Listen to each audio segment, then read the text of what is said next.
I am excited that we are back here for our MEWC and MECC World Finals. For 2 days, instead of only 16 people, we now have almost 200 people playing at the stage, on the stage. So amazing. Here we go, 5, 4, 3, 2, 1. All right. It's Dim doing. All right, Dim is setting up some name ranges. That's going to help him out in the future. So that's map 30 seconds to go.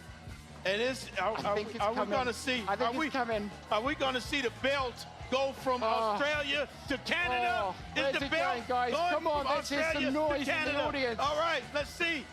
10 Where seconds are we going? left. 10 seconds. Come on. Anything. Is anything going to happen? Can anybody throw a Leroy Jenkins out in the last few seconds? Leroy Jenkins. Come on, All Leroy. Right. Michael Jarman. Look at that. Look Takes at that. the win. Look at that. Michael Jarman.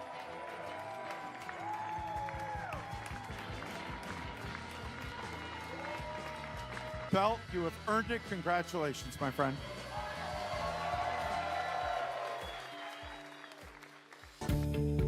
If you're looking to grow your business, worrying about having the right supplies and products in stock without overspending or wasting time shouldn't be on your to-do list.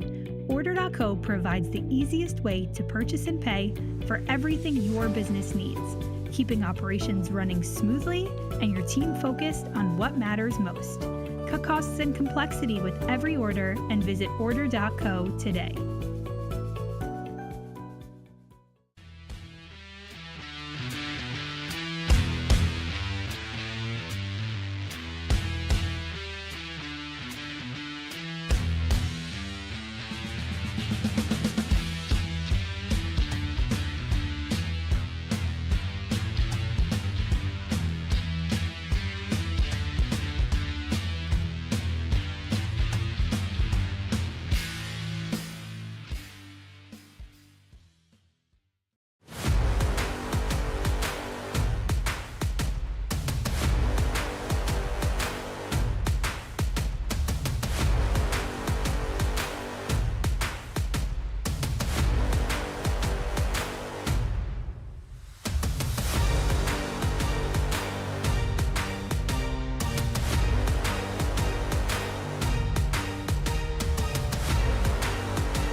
Alrighty, and here we are. Good morning, good afternoon, good evening, wherever you're tuning in from around the world.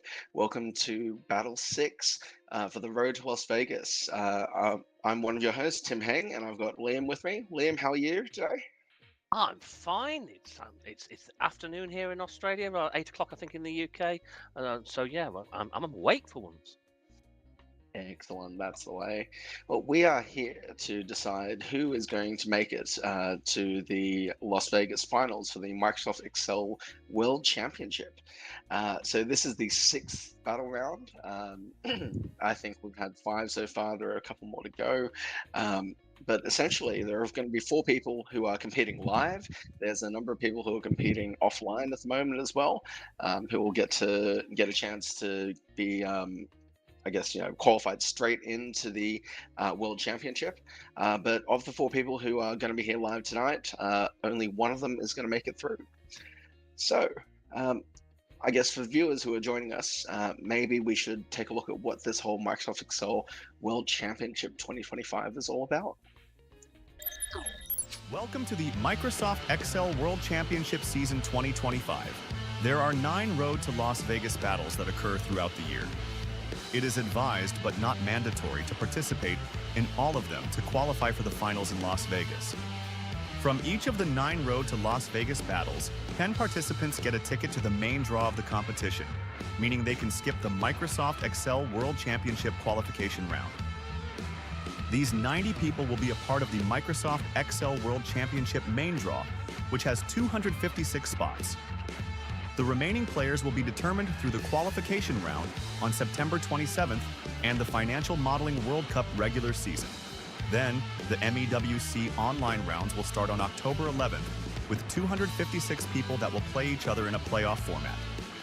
After 2 rounds of play, the 256 players will be eliminated down to 64. The competition will continue on October 18th, where the players will be eliminated down to 16. The last 16 round will determine the top 8 players who qualify directly into the Day 3 finals in Las Vegas.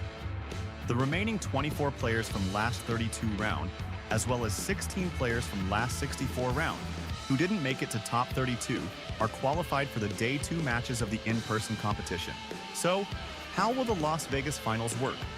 On December 1st, a day before the main event, a last chance qualification round will be held for all the players that arrive to Las Vegas. 15 winners of the last chance qualification round will be playing on the gorgeous HyperX Arena on December 2nd. They will be joined by the 40 players from the online rounds, 8 local chapter champions, and 1 wildcard chosen by the organizers. From these 64 players, 16 will qualify for the Day 3 finals on December 3rd. They will join the 8 winners of the online rounds to form a 24-player pool, competing for the champion's title. Plan your Vegas trip now. Book hotels at exclusive rates, secure affordable flights, schedule your visa interview, and get set for an amazing time with fellow Excel enthusiasts. Don't wait for online rounds in October. They might make your qualification path easier, but no matter what, you can still compete in Vegas. Good luck, and see you in Las Vegas. All right, and see you in Las Vegas. We will.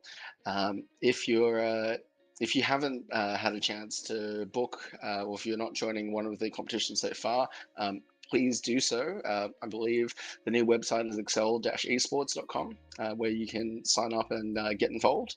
But yeah, for those who are joining us tonight, why don't we get acquainted with our participants for the live stream? So, good morning, good afternoon, good evening to everyone. Good morning. Hello. Hello. I thought I'll save Tim's voice a little bit here. He's going to. I might just talk with each of you just individually for a second, find out a bit more about our 4 contestants here, all chomping at the bit to get that prize to get a trip to Vegas and win the whole thing and caboodle. So Mitzi, I thought we'd go ladies first. How are you today, Mitzi? You confident you're going to win? Doing great. I'm here. I'm here and I'm excited. Let's go with that. No, well, look, you've been a Microsoft certified trainer for over a decade and all this. Do you think that's going to help you today? Definitely going to help. But I think to be able to do what anyone does in this competition, you need to go next level. So let's see what that looks like. Good luck. Well, what will be your ideal dream question today then? What would you like? The dream question of for today's challenge. What would you like to see come up? Theme travel, love travel, and seeing if my formulas is going to help me through this. So as long as it's not something that loops around, I think I should be fairly okay. Let's see how it goes. Best of luck at that. I know you've got a few of your formulas going through, which we might see during the session. So best of luck, Mitzi. Let's look at Calvin from Indonesia. Welcome aboard. How are you today? I'm good, but really nervous. But hopefully I'm good today in the match. Excellent. So I think you've got an advantage in what you do for a living in this, haven't you? You're an Excel trainer, is that right? Yes, for company in Indonesia, I'm training Excel. Excellent. So what tips as a trainer would you give to everybody that wants to do well in this competition? Just many exercise, so watching other players gameplay. Excellent. And I'm going to ask, I forgot to ask Mitzi, but I asked her what a dream question was. So for Calvin, what would you say is your favorite function then? What do you like using? I like index match and XLOOKUP also. Excellent. So notice, there you go, Tim. He's not said VLOOKUP, so he can stay. It's fine. It's all right. So inside joke here. Anyone that uses VLOOKUP, instant disqualification as far as I'm concerned. But I'm not the judge. Okay, James McQueen from Sydney. Welcome, James. Yeah, I'm excited to be here. Excellent. And now you have sort of progressed up from MECC, haven't you? Yes, I have. Yes. So is this your first pro tournament? As I think you called it in the chat beforehand. Yeah, I did like the MECC. I started the MECC like halfway through last year. And I really like that. I went to Vegas last year for the teams event, and this is my first year doing the professional cases. It's a lot of fun. So yeah. Excellent. And you want to find your way back there this year? Oh, definitely, yeah. No, fair enough. Now you're presently a student in Sydney, is that right? Yeah, I am. I go to UTS, the University of Technology in Sydney. Go to UTS, best uni. But yeah. Okay, that's the paid advertisement from UTS today. So welcome to them. And what are you hoping is an Excel function that you're going to use today then? I like filter. I use it a lot at work sometimes. So yeah, definitely filter. And of course, you can't go along with XLOOKUP and the classics. Yeah. Fair enough. Never heard of XLOOKUP. I'll have to defer. He can tell me what that does later. And last but not least, Peter, also from Sydney. We've got quite a strong Australia contingent today. I don't know what's happened there, but welcome aboard, Peter. How are you today? Very good. Thank you. Now you're an actuary by trade, aren't you? Yes. I'm an actuarial consultant based in Sydney at the moment. Yes. I've got a few actuarial friends who tell me they think it's being an advantage with Excel being an actuary. Do you agree? I would say yeah, it's true. Yes, true. Yeah, Excel is definitely the daily tool being used for actual modelings. Yes. Fair enough. So I've asked two favourite functions. So I'll go back to the question I asked Mitzi. What would you hope would be the sort of question you're looking for today? What would be your dream question? I don't have a dream question, but I have some nightmare questions. For example, those questions Let's not answer those. We don't want those coming up because it'll give Emil's ideas. So we don't want that. No, that's fine. Well, look. On behalf of Tim and me, I'd like to wish all four of you the very best of luck. And as I think the question got asked before about what tips would you give for this, and I'll pass on to everybody that's watching here. It's very simple, this game. I've actually had a go at this myself and did okay. Tim's teasing me; he knows he'll do better, but we'll see. You'll have to enter. There is a wild card place there, but the two simple tips: just do everything very quickly and get it all right. Simple as that. So best of luck, everybody, and I'll hand back to Tim. All right, sage words of advice from Liam there. Now, I can see in the chat on YouTube that the people watching, a lot of them have actually just come off this question. So you know what we're in for. But for everyone who isn't and hasn't done this question yet, let's take a look at the case to see what this involves. Road to Las Vegas, Battle 6. These series of Excel Esports battles are part of qualification to the main draw of the Microsoft Excel World Championship 2025, with the finals taking place in HyperX Arena, Las Vegas, in December. We are glad to present you the case for the battle, Collecting Scarves, designed by Benjamin Weber from Austria. You are a big football fan and want to collect as many scarves of football teams as possible. In order to get those scarves, you either must travel to those cities and buy them from level 1 to 3, or manufacture them on your own from level 4 to 6. In level 7, you can either manufacture or buy the scarves, and you have to decide what's the cheapest way to obtain them. Scarf data. All 100 unique scarves are displayed in the Scarves worksheet. The data includes the city where you can get them, the city's coordinates, and the 9 color elements that make up each scarf. The case has 140 questions of 7 levels of difficulty and 5 bonus questions. Note that the levels are not in the order of difficulty. If you get stuck on level 3, you might want to move ahead to level 4. Plan your strategy wisely. Good luck and see you in Las Vegas. What's that line of bananas in? Alrighty. Well, I can see in the chat, folks are happy about this case. You've got Jasper, who said that this was a great case. It was a great fit for the 30-minute time slot.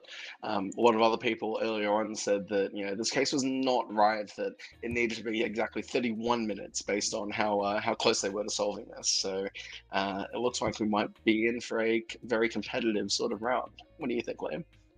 Yeah, I think it's a very fair question, done by Benjamin Weber. I thought this was a fair one. I've done quite a few under competition times, and I think that this is actually quite reasonable and doesn't actually need a whole litany of lets and lambdas or anything here. I think you can use some of the basic functions and still do very well.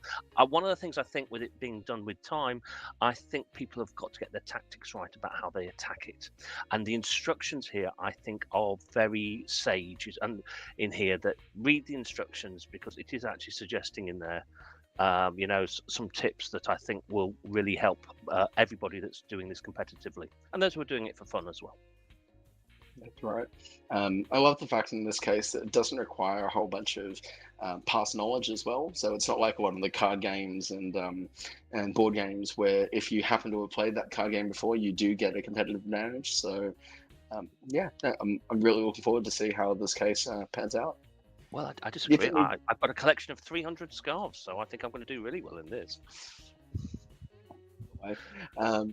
Do you reckon we've given the participants enough time to check out the case and give them a chance to ask we could run for another hour yet if you wanted to, Tim? No. Yeah, should we bring them back in and see how they're finding it?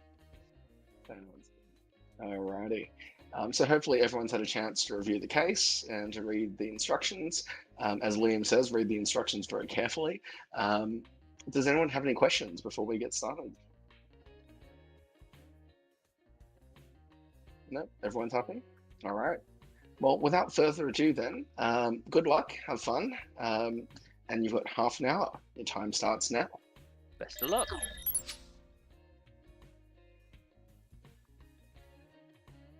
Alrighty. So we get to see what everybody's working on. I love this screen because we get to see how people get started. You know, people are looking at the at this scarves page at the moment, which for those of people who haven't actually looked at this question, there's 2 parts of it. Normally in every every competitive Excel question, there's a question and answer area, but in this case, there's also supplementary material. This supplementary material has a series of 100 different cities with X and Y coordinates of where these cities are located, as well as 9 columns that tell us what colors the city's scarf is made from. And people need to use this information to answer lots of questions. Yeah, and I think I mentioned about tactics before, and I didn't want to say too much in here. I think for something like this, the bonus questions may become key in the performance, because I think, you know, you've got high caliber contestants here and things like this. There's a very good chance everybody's going to do very well. So I think getting the bonus questions quickly, if I were actually doing this, and as I say, I have done some of these in the past, you've got to go for the bonus questions first, it seems to me. So I'd just be attacking those before actually going through the rest of it, because not everyone's going to score on the bonus. I believe, is it only the first two that will actually get the bonus marks? Is that right, Tim? Yes, it'll be the first two. We can see that there is movement on the leaderboard. We're watching Calvin live at the moment. Calvin is currently attempting one of the bonus questions at the moment, which is to and he's pull using all of filter. There we go. He's using filter. Yeah, that's a favorite function. So I think Calvin and James managed to score the first bonus question points. Peter on 100 points looks like he's gone ahead and started answering some of the main questions. We can see Calvin's just got the second bonus question right as well. Yeah, that's what I'd do. I'd be going for the bonuses first. And I've got to say, Tim and I have both had to go at all these questions beforehand without, we've had to do it under the time as well. And I think that for me, I didn't do the second question as fast as Calvin did. So kudos to him with how he put that through. But I think the whole question's pretty fair. I only used 11 functions to actually come up with the whole, and the worst ones were, I think in there's Tim and I will talk as we go through this about the different techniques. That there's the most obscure function in here for me, I think, was substitute, which isn't a particularly obscure one at all, and XLOOKUP that one or two of the people mentioned, I think, is going to come up time and time again in here. But they're all going along quite quickly. But I do think I'd go straight for the bonus questions and get those out of the way. The reason I was alluding as well, perhaps Tim, we can just talk while everyone's just getting themselves underway here, is there are 7 questions in here that go from very easy to very hard. The very hard one is actually the level 3 question. And I think in this, to get through, it's still pretty straightforward when you lay it out. We'll talk more about it as we watch people on screen. I think because you can do these out of sequence, you've got to do perhaps the final question after you've done a couple of the other ones. But if you do them another way, I don't think you'd run out of time. And, if you're sort of struggling on that last one and you don't get quite it out, it's still good to get a lot of points in here. So perhaps we'll have a look now at what everyone's doing. Well, I'm glad that we've just switched over to Peter, because I was about to call for Peter. Peter skipped the bonus questions entirely. He's gone straight for levels 1 and 2, which is done quite quickly. It does appear that he's skipped that very hard level 3 question. You can see him looking at the level 4 side right now. So he's clearly taken your advice to heart. He's probably listening in on another channel. That's what we're going. No, I don't. Yeah, the questions aren't that difficult. It's just you do need to step it out. And as I say, when we see people attempting level 3, we'll talk about that one. But I've got to say, going through in there, that when I was looking at this, Tim, I found the biggest issue on here is I fell for a couple of traps, which we can talk about as we watch people perhaps maybe fall for themselves, but also the fact I struggled in here to actually find the price of the materials. That was the bit I actually missed, which I know is in column R of the scarf sheet for everybody watching. But under time pressure, it's amazing what things do to you that you just miss things.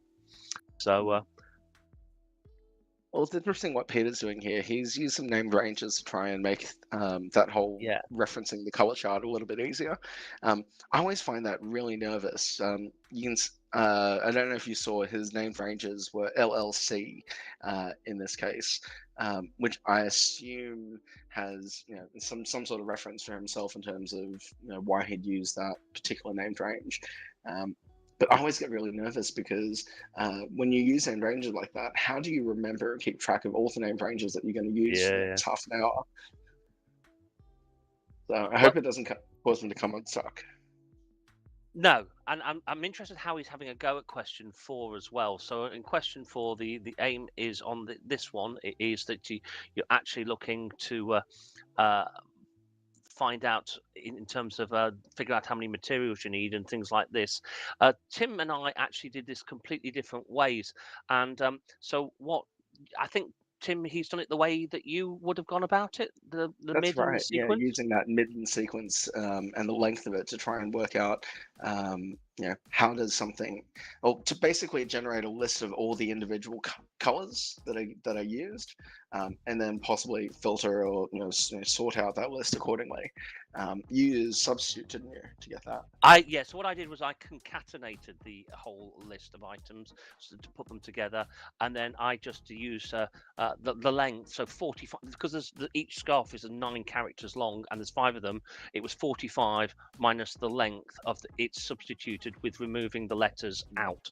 But the thing I think we both fell for, talking about the traps, is when we were looking at the letters, we both forgot blue and black started with the letter B, and used left with that to get the letter out when we actually had to use a lookup to find out that black is an S and not a B in here. Right.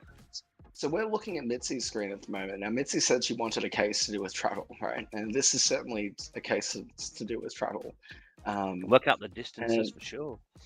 Yes, absolutely. You can see, maybe your eyes are better than my eyes. She's got a bunch of formulae or a bunch of things in the middle of the screen at the moment, labeled columns A through to H. And I can only assume there's x1, x2, there's change in x squared and y squared. I only assume that's what she's using to try and calculate. She's got delta x squared and delta y squared in there, and then she's got the square root, Tim. So yes, so column D is the delta of the x squared. Column E is and when I mean D and E, I mean the letters in the table, not the columns on the Excel spreadsheet. So she's currently working in what is column E above, even though it's column L. So she's working on the equation in there. Now I will explain. Somebody out there who's watching this might be thinking, I did find after I did this challenge here, there is actually a function that can really help you with this. And I don't know if Benjamin, who the question writer, had this in mind, but there's actually a function called sum x2 my2 can actually do a lot of this for you. And I didn't use it, and I don't think you did either, Tim. And I will be very surprised if anybody here under this time pressure will, because it is one of the more obscure functions in Excel. But there you go. There you go. Got the right answer out. So it does look like Mitzi's doing well here and has got the idea, and hopefully she just needs to copy that down now. Well, let's check back at Calvin, because Calvin's now on 500 points. So he is powering his way through all of these different levels by the looks. Did he do all the bonus not Calvin, though? Peter. I'm saying Calvin's done 360 points, so he's on level 4 at the moment. So it looks like Calvin achieved 3 of the bonus questions, and then he has done levels 1 and 2 and skipped level 3 as well. Yeah, I think that's a good tactic. As I say, I would have probably done all. You can actually in this one, it's not always possible, but you can actually do all 5 bonus questions before you even start level 1. That's not always possible in these questions. But yes, we've got. How about someone we haven't really talked about yet, Tim? Shall we have a look at James and see how James is getting on? He may be in the middle of doing something quite big where suddenly a lot of points come his way, because he's a little bit behind at the moment, but that's how I used to operate as well. So he may be getting everything ready. True. So looking at what he's doing, it looks like he's working through the question 3, the bonus question 3, which requires you to work out the symmetry of the scarves. Yes. Which scarves are symmetric and which scarves are not. So we've got 4 columns there that are, I'm guessing, are intended to try and work out the pairs of symmetric or non-symmetric values. So first equals 9th, second equals 8th, etc. And then and now he's using a count to see how many of them do it. So he should be getting the mark in a minute. Fingers crossed. Coming out not symmetric. See if he gets his points. Mind you, if you look at his score compared to everyone else's scores, like Calvin scored the 3rd question already, and then he's done a couple of levels. This is the step up in challenge between the MECC versus the professional rounds, as we're calling it. Now, what's split string? Just looking there. I'm guessing split string is a lander that he's developed.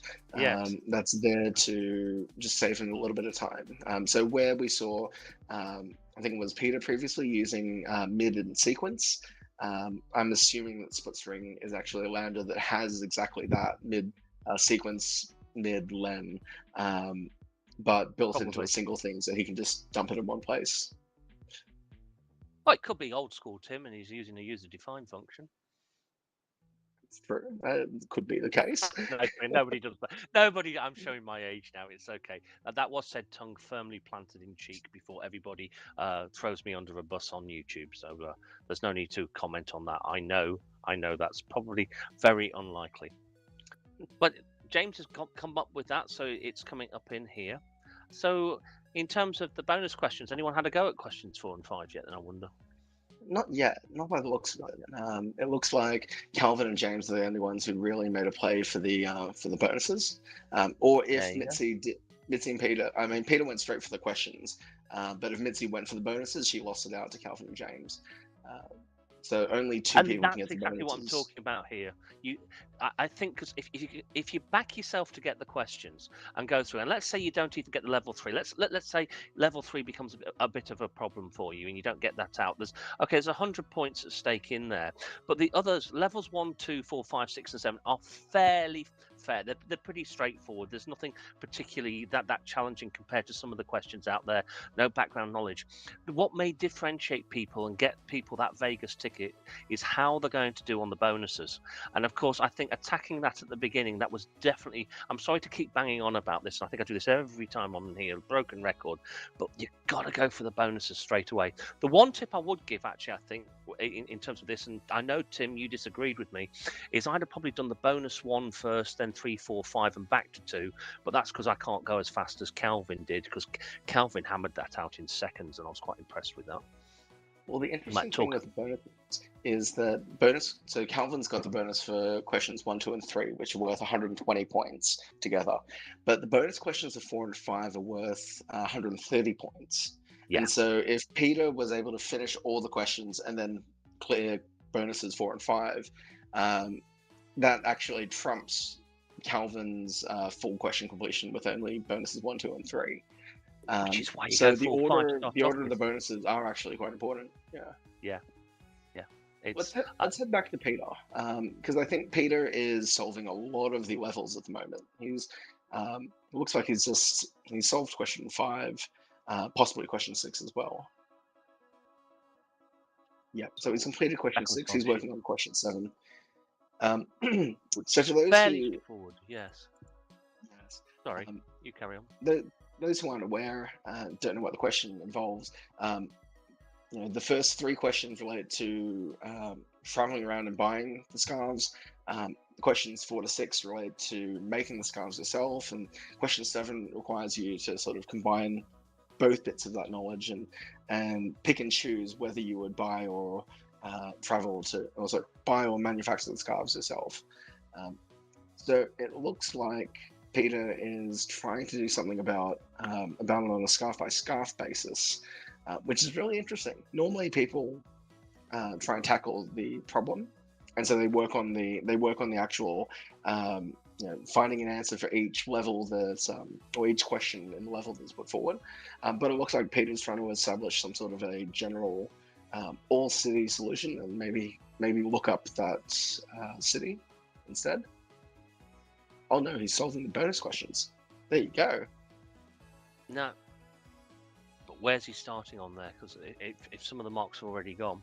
In terms of question 7, really, it says it's hard, but really it's just a combination of the ones above it going through.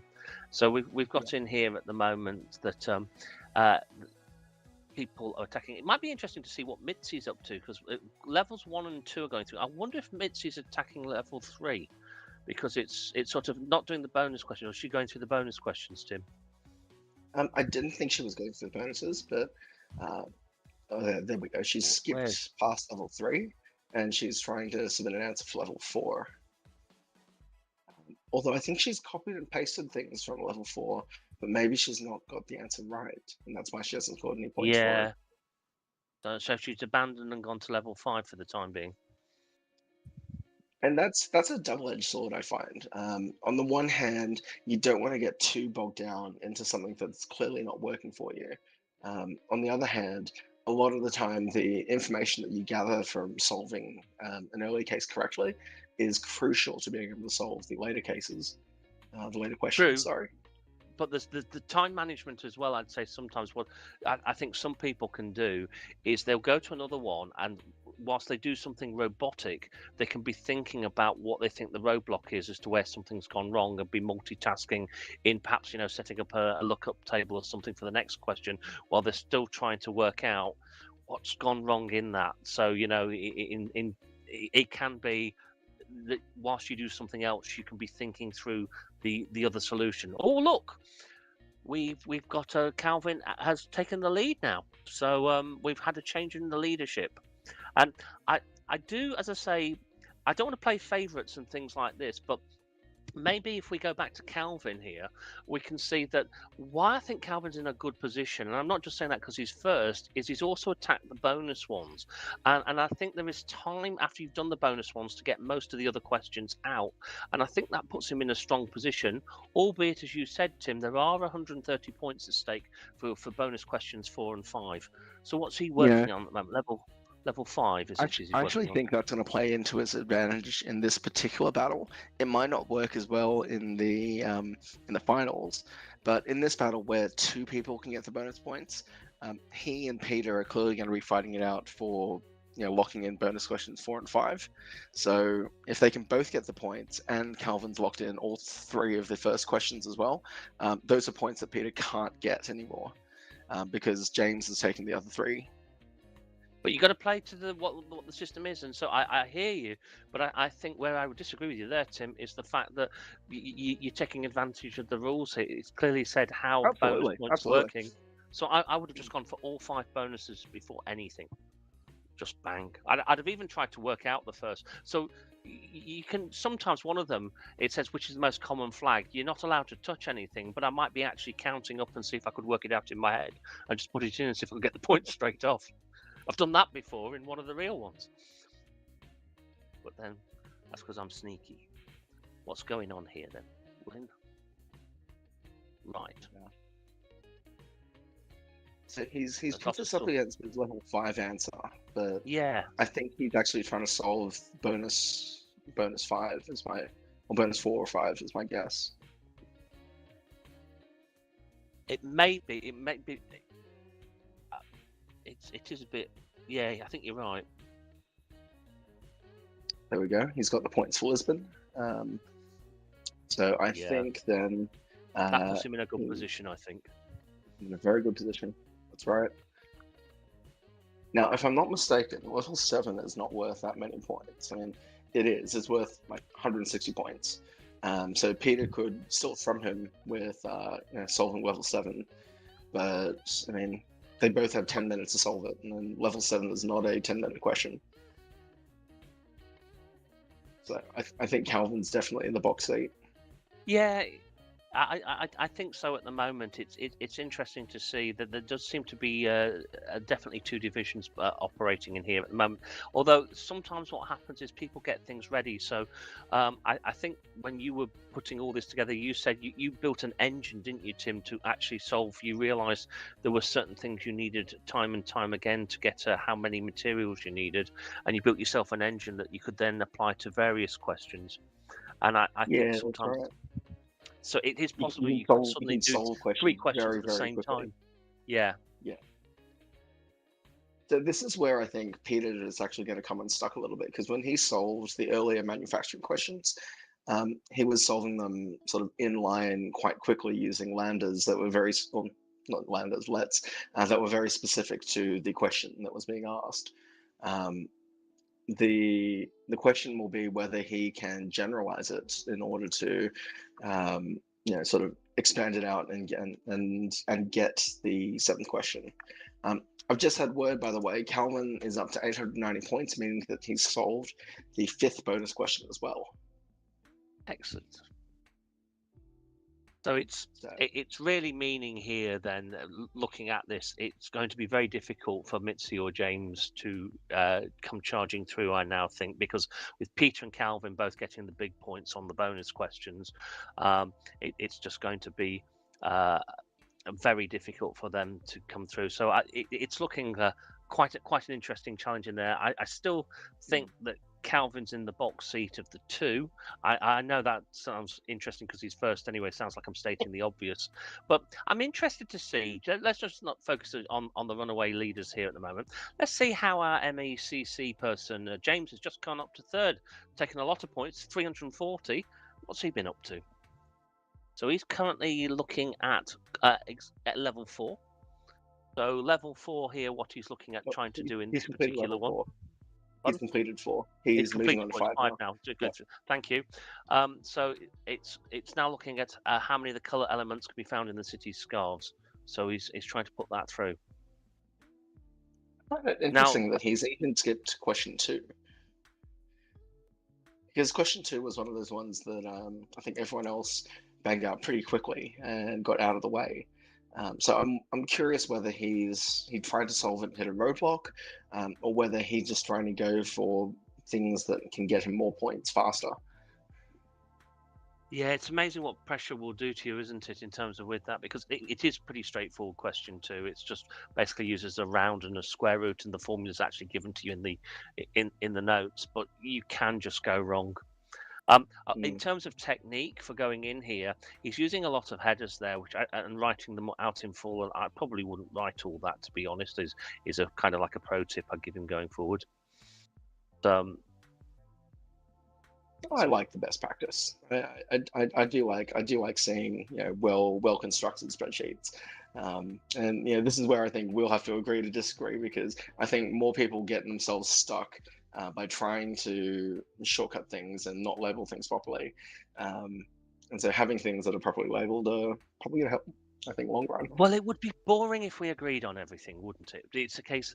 The thing here is it's all about the time, managing your time, and for me, typing out example 6, deleting it, putting example 5 and green and Vienna there.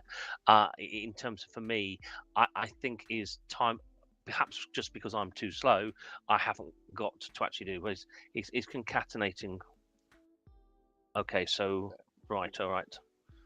So he's using his own functions when there are actually existing ones already. Okay, that's all right. Let's check out Mitzi now, because Mitzi's just overtaken James, so she's solved. All the battle's on. Yep. So she did 1, 2, and 5 by the looks of it. So she's not got any points for 4. She's moved on to the manufacturing section.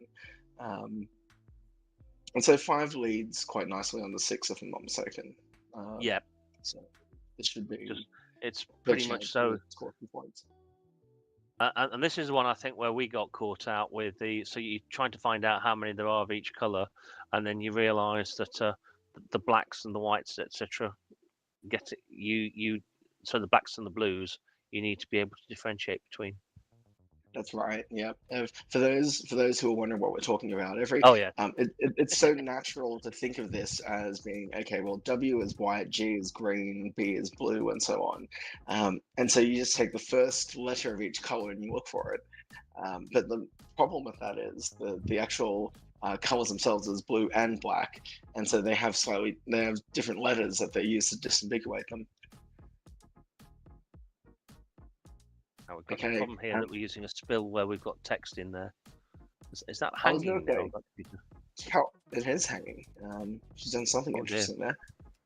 Oh, do you know what? What I'm wondering if it's because she's filtering on the entire columns B to O and C to C, and so whether from a performance perspective, it's trying to process 1 million rows in that filter. Yeah. Poor soul.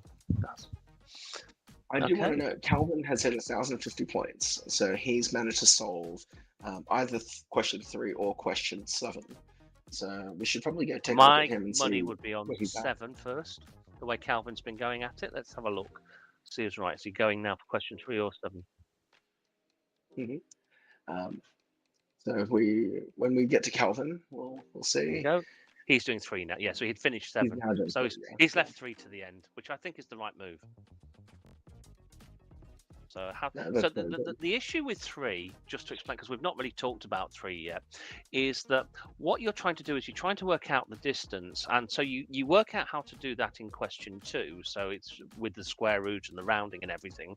But what you've got to actually do is there are three cities you go to. So if we call it the home one, Vienna, and then is A, and then we've got B, C, and D. You've got 6 combinations you've got to consider because B, C, and D can be in any of those orders to work out what the minimum distance is. Now, Tim and I had a chat about this, and we couldn't think of any clever way of getting that other than brute force and ignorance, which is what we both did. Somebody with a pre-programmed lambda might be able to do it with a bit of recursion or a min function if somebody's got that there. But I think just setting it up in a table and having, as you saw, I think it was with Mitzi earlier when she had a delta x squared and delta y squared, having 4 of those and working it out systematically, there's plenty of time to do this question. And I would like to think that Calvin will get it cracked. He's on to 1,060. It's interesting. Calvin and Peter are now on interesting point scores, which suggests that they've got things partially right, but not fully right. That's right. I think Peter's scored one question right in level 3 and level 7. Calvin scored 1 question right in level 3. Right. Or a few questions right in level 3. Yeah. You just keep using a random number generator, don't you, until you get the right answer. Well, that would be what I do if I can't figure it out. You know, they've gotten smarter than that now. All of these numbers are quite big. And so in the old days, they used to have numbers between 0 and 20, and you'd have a, snowball's chance in hell of getting the right number, but you'd get it occasionally. Now you've got no chance to get exactly the right round between result. Yeah, that's to stop contestants like me. Okay, so we're going through in here. So we do seem to have 2 separate battles on at the moment. Calvin seems to be fairly established in the lead. Maybe it's worth looking at what Peter's doing then. Let's see how far away he is of closing the gap to Calvin. 2 minutes left. And Peter's attempted both level 3 and level 7. So I'd be curious to see where he's putting his efforts now, because level 3 is actually worth more points than level 7. Yes, but then you balance that up against which one you think you're more likely to do in 1 minute and 40 seconds. So I'm not quite sure which one he's doing at the moment from this. We'll have a look which. He's looking at the bonuses. Although this is interesting, I don't think he's noticed that the bonus question B, the second bonus question, is not valid anymore, that other people have scored the points for those already. So he might be wasting his efforts here, even though he's attempting to get ahead and trying to score a competitive advantage over Calvin. So do we think that in that case, yeah, maybe James or Mitzi can perhaps overtake him at the end? That's might be interesting to see how they're getting on. How's he doing here? He's trying the level 4 question and level 7. Oh, it's Mitzi. Okay, Mitzi's on level 7. I didn't spot we gone to Mitzi here. So level 7 really is depending on a couple of the earlier ones and a bit of systematic putting it through in terms of, so you're looking at both traveling to buy them and also manufacturing them, and both of those you've already cracked. So it's really just establishing alternative versions, and that's why I think lambdas hurt you if you go down that route, because as Tim says, you've got to modify them. Oh, there we can see a lens substitute in here, so you can see the alternative approach. So both contestants have used both methods to get the answers out. Here we go. James is trying the round between. I think what he's probably noticing is that the numbers are far too big to get to work. You've got 7 seconds. Fill down. There you go. Absolutely. He's listening to me. And we're out of time. Alrighty. And so for battle number 6, the winner is Calvin Lem with 1,060 points. So, I mean, that was an amazing effort. Got all 5 bonus questions as you rightly warned them to do, and was just stumbled at the final roadblock to get a perfect game with question 3. Yes, in second place, but that's fine. I said I thought that would be good enough to get you through. I thought so. Sorry, it makes me sound like I'm a know-it-all, told you so. I don't mean that at all. I think that it was a fair question, and I think good technique in here has won the day. I'm not saying the others did bad, but I think you've got to game the system, Tim. And I know it's not best practice all over, but it worked. Well, I mean, bulldozer in a china shop. given the point scored, everyone scored over 500 points. You can tell it's a very fair question, I think. So kudos to Benjamin for making such a great question. So Peters comes second with 788, Mitzi 640, and James taking out 620 points. So why don't we go and chat with them to find out how they felt about it all. Yay. Well, first of all, maybe let's congratulate our winner, shall we? First of all, so congratulations, Calvin. So well done. 1,060, good score. What did you think of the question? Do you think it was fair?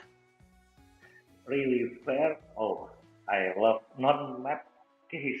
I think Benjamin will be another map case, but now it's data and table. Yeah. And we were talking your approach to it as well. So for the benefit of Peter, Mitzi, and James, you did attack a lot of the bonus questions first, and then skip question 3, level 3 question to go through, which I think was the hint we were trying to give you at the beginning about that to go through. So well done. We'll come back to you in a minute, but let's talk to the others. So Mitzi, how did you think it went? At one stage, I think it was a broken lambda that was just bombing out the whole thing. So it didn't want to work. It was so slow. It was so frustrating. But luckily, got something done there. And I initially got advice to maybe not do the bonus, and because you do it and then someone else does it and then you've wasted time. So after I exactly did that exact same thing, thank you, Renier, for giving me that. I just left the rest of the bonuses and tried to achieve as many of the rest of the cases or levels that I could do. Yeah. Fair enough. That's a perfectly reasonable approach. We did see your lambda hang. We were wondering what was going on because we saw it trying to spill into text, and then the whole thing looked unresponsive. So we did feel sorry for you going at that point. Thank you. But once that was sorted, it went a lot better, and then the momentum kept on going again. So yeah, happy. And Peter, so near. You were leading for quite a long time in there, and then we saw you were trying to do 2 questions at the same time and trying to get to the bottom of them and work them out. How did you feel it all went? Yeah, I think it's a good game. Yeah, I have a bit of struggle in tackling the 7 questions. Yeah, and I try to go back to question 3 and struggle again. And I found I already lost the chance to get some points from the bonus questions 1, 2, 3. So it's a bit sad, yeah. But congratulations to Kevin. Yes, it's a good win. Very gracious of you. And James, leaving the best of last here. So 620 points. Don't look at the positioning here. That's a good score. It shows it's a fair question and things like that. How do you think it all went? Enjoy it? I think I really enjoyed it. It definitely was a good experience. Usually my points are a lot lower than that. So definitely take 620. I managed to get a lot of the bonuses out the way first, which is pretty good. I made one kind of big mistake though, is I didn't listen to what you said because I didn't read the question. I think for question 2, whatever it was, where I was asking you how much of the color, I read it, for some reason I read it as how much does the scarf cost? And I was like working out for like 5 minutes, and then I realized, wait a minute, I have the answer right there because I have it in my previous calculations. So that maybe take a bit more time, but not all around. Really good case. Thanks, Benjamin. Really good case. Really liked it. Yeah, definitely good experience for sure. Now, look, this happens to us all, James. In terms of, it's amazing what 30 minutes time pressure will do to you. I've monopolised the chat so far here, Tim. I'll hand over to you. You can go and say hello to them all now. Shut up. Yeah, I just want to ask one last question to James in particular. So how do you feel about this case compared to the quality of the MECC sort of cases? I think it's definitely a lot more challenging at times. But at the same time, you're always like learning how to do stuff. So I feel like, of course, we always talk about the MECC being the good place for university students to learn. But of course, in the past few days preparing for this, I've learned so much already. So this is also a really good chance to learn. And the quality of cases is always really good. Of course, this one is quite a bit harder. But the MECC one also got some challenging parts in it. But it's good the cases sort of work with each other. So the MECC cases will be a bit bit less challenging version of this one. So yeah, definitely, yeah, I liked it. All right, well, we might move to an ad break now before we find out how all of the non-live stream participants went in this round. So we'll see you on the other side.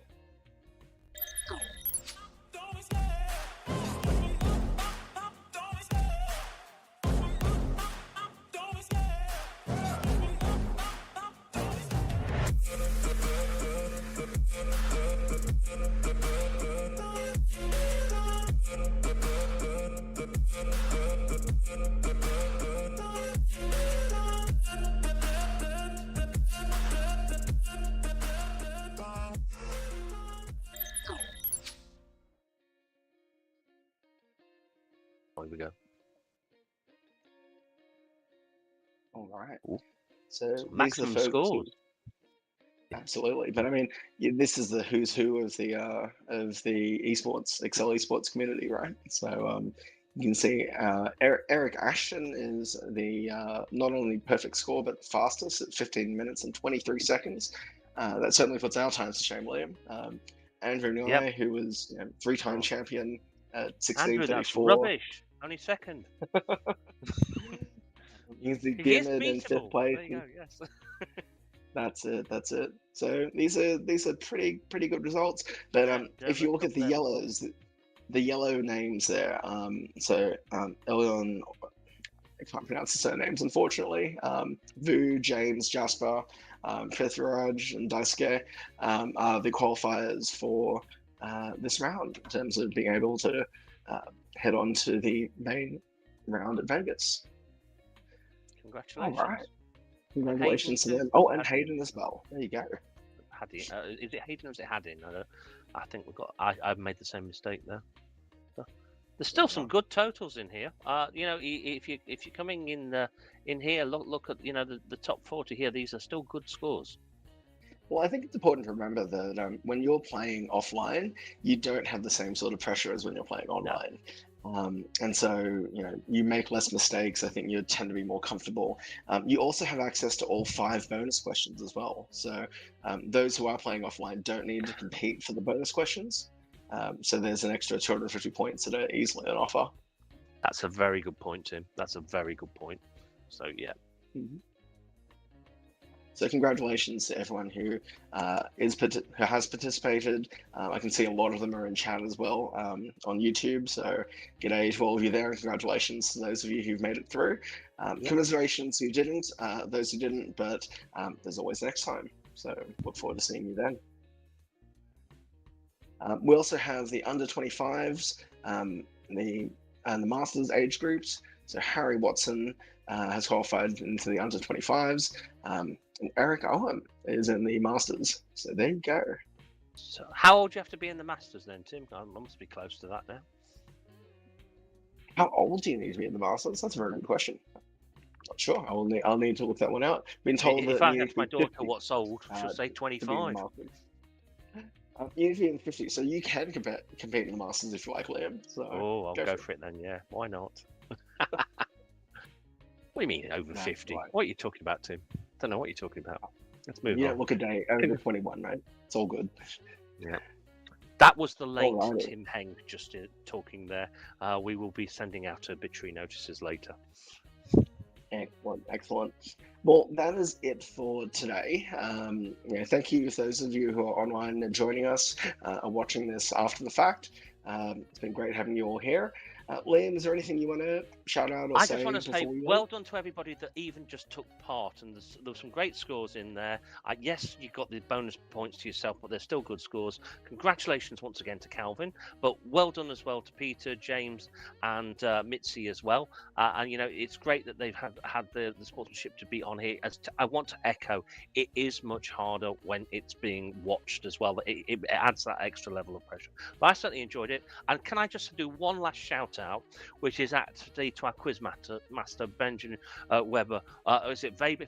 I forgot his name wrong. I apologise. You can pick up the phone and tell me, Benjamin. I think that was a very fair question, but I'm not sure that I agree with you about Lana Banana. But that's a story between myself, Giles, and Benjamin for another time. Alrighty. Well, on that note, thank you everyone again for joining us, and look forward to seeing you at the next battles. All right, goodbye for now. See you in Vegas.